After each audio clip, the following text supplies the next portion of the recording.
Calon Presiden nomor urut 3 Ganjar Pranowo mengingatkan perjuangan para pahlawan pada masa reformasi dalam sidang perselisihan hasil pemilihan umum (PHPU) di Mahkamah Konstitusi (MK), Jakarta, Rabu 27 Maret 2024.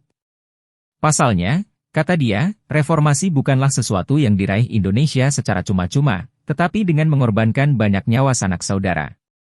Kita menolak dibawa mundur ke masa sebelum reformasi. Kita menolak pengkhianatan terhadap semangat reformasi, ujar Ganjar.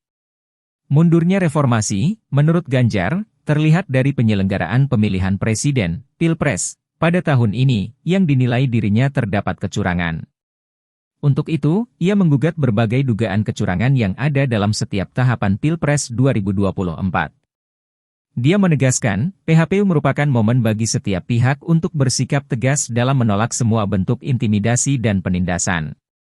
Dengan demikian, Ganjar menekankan gugatan dari pihaknya merupakan bentuk dedikasi untuk menjaga kewarasan, menjaga agar warga tidak putus asa terhadap perangai politik, dan menjaga impian semua warga negara tentang Indonesia yang lebih mulia. Bagi kami, itu impian yang harus kita kejar agar setiap langkah kita meninggalkan jejak tak terlupakan bagi masa depan yang lebih baik, tuturnya. Oleh karenanya, dia menyebutkan berada di gedung MK dengan niat sederhana, yaitu mengingatkan orang-orang yang cepat lupa bahwa semua pihak yang setia pada cita-cita reformasi akan selalu mengingat pengorbanan para pahlawan dan menghidupkan semangat mereka di dalam hati. Tugas besar seluruh masyarakat hari ini, lanjut dia, yakni meneguhkan diri dan bersumpah kepada diri sendiri bahwa kematian para pahlawan yang berjuang demi reformasi bukanlah kematian yang sia-sia. Kita harus bersatu untuk selalu merawat ingatan kita, Ganjar menegaskan. Adapun Ganjar bersama Mahfud MD, melalui kuasa hukumnya, mengajukan beberapa tuntutan dalam petitum permohonan perkara PHPU Pilpres 2024 yang diajukan ke MK.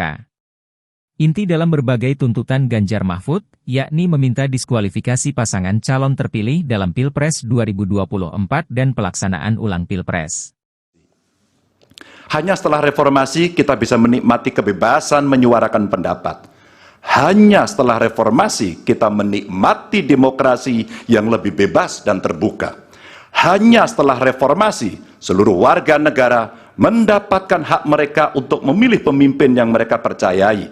Dan hanya setelah reformasi kita bisa menegaskan aturan bahwa periode kepemimpinan harus dibatasi.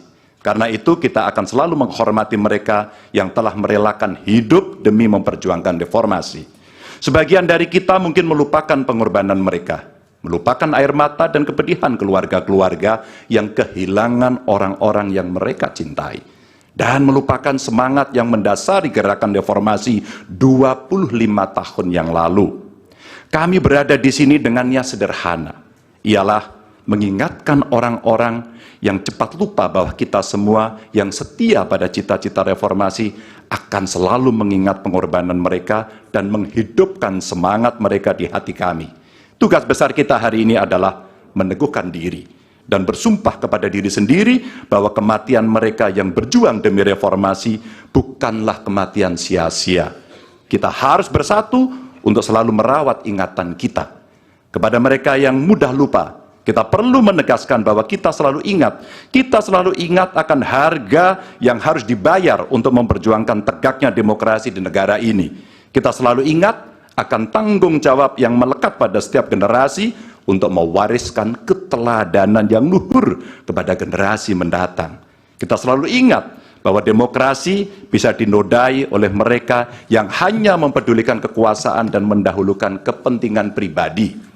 Dan kita selalu ingat bahwa apa yang harus kita lakukan ketika situasi menghendaki, kita melakukan sesuatu. Maka hari ini kami menggugat. Dan lebih dari sekedar kecurangan dalam setiap tahapan pemilihan presiden yang baru lalu. Yang mengejutkan bagi kita semua adalah benar-benar menghancurkan moral, adalah menyalahgunakan kekuasaan. Saat pemerintah menggunakan segala sumber daya negara untuk mendukung kandidat tertentu, saat aparat keamanan digunakan untuk membela kepentingan politik pribadi, maka itulah saat bagi kita untuk bersikap tegas bahwa kita menolak semua bentuk intimidasi dan penindasan. Kita menolak dibawa mundur ke masa sebelum reformasi, kita menolak pengkhianatan terhadap semangat reformasi. Kami menggugat sebagai bentuk dedikasi kami untuk menjaga kewarasan, untuk menjaga agar warga tidak putus asa terhadap perangai politik kita, dan untuk menjaga impian semua warga negara tentang Indonesia yang lebih mulia. Dan bagi kami, ini impian yang harus kita kejar, agar setiap langkah kita meninggalkan jejak tak terlupakan bagi masa depan yang lebih baik. Terima kasih, dan Tuhan merahmati kita semua, Tuhan merahmati Indonesia. Wassalamualaikum warahmatullahi wabarakatuh. Waalaikumsalam.